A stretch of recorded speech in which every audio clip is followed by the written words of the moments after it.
आप में से बहुत सारे सब्सक्राइबर्स ने मुझे कहा है कि संदीप माहेश्वरी जी से मिलने का अनुभव कैसा रहा, उसके ऊपर डिटेल वीडियो बनाइए। तो ये वीडियो उसी के ऊपर है। नमस्कार, मैं मनोवैज्ञानिक डॉक्टर मयूरिका दास विश्वास और स्वागत है आपका योर सर्वाइवल मॉडल में। एक दिन मेरे क्लाइंट ने अचानक से मुझे मैसेज करते हुए कहा कि मैडम जल्दी से ये वीडियो देखो और अप्लाई कर दो।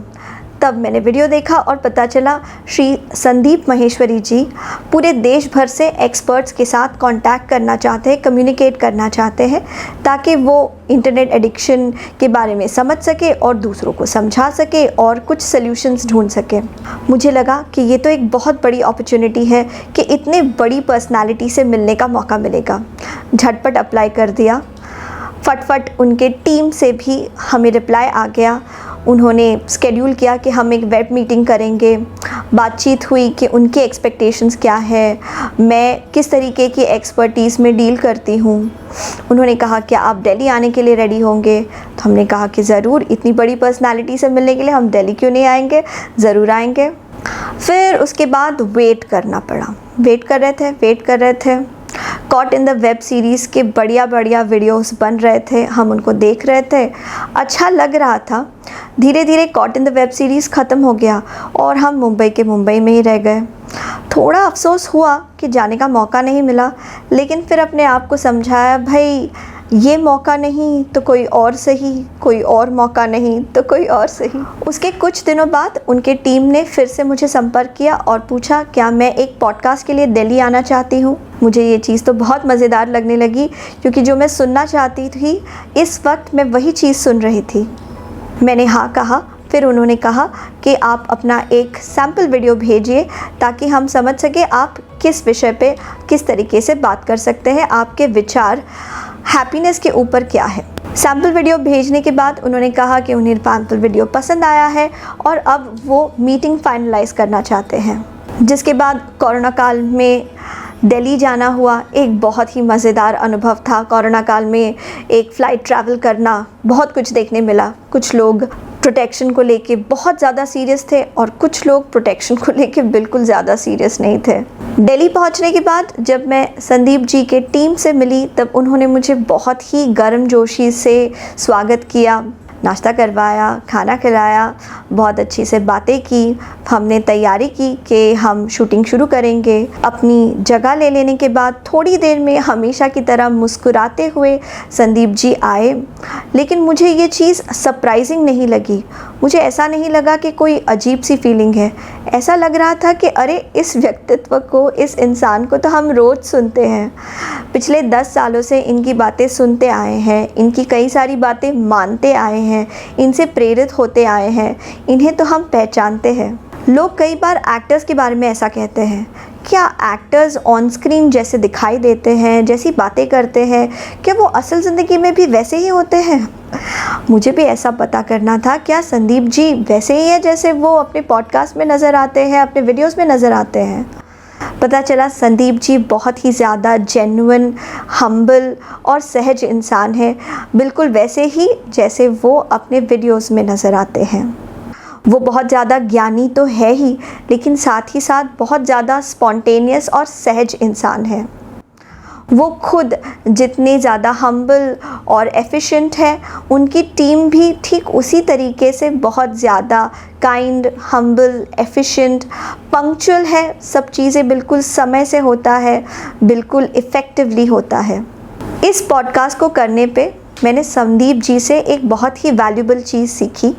वो ये है कि अगर हम आज खुश होना नहीं सीखेंगे तो हम कल भी नहीं खुश होंगे, क्योंकि कल जब हमारे पास आएगा तो वो आज बनकर ही तो आएगा। तो अगर खुश होना है तो हमें आज खुश होना है। पॉडकास्ट के बाद संदीप जी से फ़ोटो खिंचाने का मौका मिला। वो चले गए, लेकिन उनके जाने के बाद उनकी टीम से बात करने का मौका मिला। उनकी टीम से भी काफ़ी कुछ सीखने का मौका मिला। पता चला कि संदीप जी के करोड़ों फैंस हैं, चाहने वाले हैं, और वो कितनी समझदारी से, कितने वार्मथ के साथ और कितनी कुशलता से अपने सारे फैंस का प्यार हैंडल करते हैं। संदीप जी के एक बुलावे पे हज़ारों लोग जमा हो जाते हैं, उनसे मिलना चाहते हैं, उन्हें सुनना चाहते हैं। कई बार इन चीज़ों की वजह से भगदड़ हो जाती है, पुलिस को आना पड़ता है मैटर को हैंडल करने के लिए, लेकिन उनकी टीम और वो ये सारी चीज़ों को आसानी से करते हैं। जितनी भी दिक्कतें हो वो अपना काम रोकते नहीं, वो ये काम किसी निजी स्वार्थ के लिए नहीं करते, बस इसीलिए करते हैं कि वो महसूस करते हैं कि वो पैशनेट है दूसरों को मोटिवेट करने के मामले को लेके। देखिए, हम में से हर कोई जल्द से जल्द पैसे वाला बनना चाहता है, जल्द से जल्द फेमस बनना चाहता है, लेकिन मैंने उनकी टीम से सीखा कि फेम को हैंडल करना भी एक काफ़ी मुश्किल काम हो सकता है। जैसे कि अंकल बेन कहते हैं, महाशक्तियों के साथ महान जिम्मेदारी भी आती है। तो ठीक इसी तरीके से संदीप माहेश्वरी जी बहुत सारे लोगों को इन्फ्लुएंस करते हैं, लेकिन वो ये काम को बहुत ज़्यादा जिम्मेदारियों के साथ करते हैं। वो अपने सोशल अपीयरेंस को, अपने ऑनलाइन अपीयरेंस को, अपने पोस्ट्स का बहुत ध्यान रखते हैं। वो अपनी पॉलिटिकल ओपिनियंस को उनके ऊपर झाड़ते नहीं, वो सिर्फ अपने मुद्दे पे लगे रहते हैं कि किस तरीके से दूसरों की मदद की जाए, किस तरीके से लोगों को प्रेरित किया जाए। और ये काम ये इंसान पिछले 10 सालों से निरंतर किए जा रहा है। ये सच में एक बहुत ख़ास और महान बात है। उनके टीम मेंबर्स भी उन्हीं की तरह एफिशिएंट और हम्बल है, और वो कई बार ऐसे लोगों से मिलते हैं जो उनसे आसानी से दोस्ती करते हैं, अच्छी बातें करते हैं, और थोड़े समय बाद धीरे से पूछते हैं, वैसे संदीप जी से मिलने का क्या बंदोबस्त हो सकता है। वे लोग बहुत आसानी से इन लोगों से ये साथ बात कर लेते हैं और समझाते हैं कि उनकी क्या लिमिटेशंस है और वो दूसरों को कैसे क्या अपॉर्चुनिटीज़ दे सकते हैं। इतने सारे फैंस जो होते हैं, इनसे सम्मान से इंटरैक्ट करना, इनसे कोऑर्डिनेट करना, ये सब एक बहुत ही मुश्किल टास्क है, बहुत मुश्किल काम है, जिसे उनकी टीम बहुत ही इफ़ेक्टिवली, एफिशिएंटली कर रही है। इनकी इस बात को सुनते ही मैं सोचने लगी कि समय से पहले अगर कोई फेमस हो गया तो उसका क्या हाल होने लगेगा। मैं अपनी बात सोचने लगी कि अगर मैं समय से पहले फेमस हो गई और फिर उसके बाद मैं क्लिनिक जा रही हूँ, तो क्लिनिक जाते वक्त मैं भाग रही हूँ, रिक्शा पकड़ रही हूँ, और अचानक से कोई सब्सक्राइबर या कोई फ़ैन आके पूछने लगे, मैडम मेरा एक ही क्वेश्चन है, आप ज़रा मुझे बताइए कि मैं अपने इस डिप्रेशन से कैसे बच सकता हूँ। मैं उनसे कहूँगी कि भाई मुझे जाने दो, मेरा क्लिनिक है।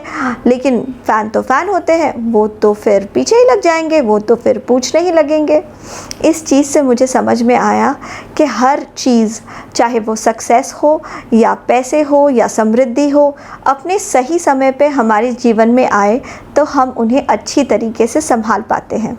वो एक कहावत है ना कि समय से पहले और किस्मत से ज़्यादा किसी को कुछ नहीं मिलता। अगर हम मेहनत करेंगे, लायक बनेंगे, तो सही समय पे हम सही चीज़ों को अपनी ज़िंदगी में पा सकेंगे। ये अनुभव मेरे लिए एक यादगार अनुभव रहा। मैं आशा करती हूँ ये कोरोना का समय जल्द से जल्द ख़त्म हो जाए, ताकि संदीप जी फिर एक बार स्टेडियम भर के लोगों को एक साथ मिल सके, उन्हें एड्रेस कर सके, उन्हें मोटिवेट कर सके। मैं जानती हूँ हमारे चैनल में बहुत सारे लोग संदीप जी के पॉडकास्ट को देखकर यहाँ पर आए हैं। मैं आपको आश्वासन देती हूँ कि मैं कोशिश करूँगी कि मैं वैल्यूएबल कंटेंट वाला वीडियो बनाती रहूँ और फिर आपके मूल्यवान समय का आदर करती रहूँ।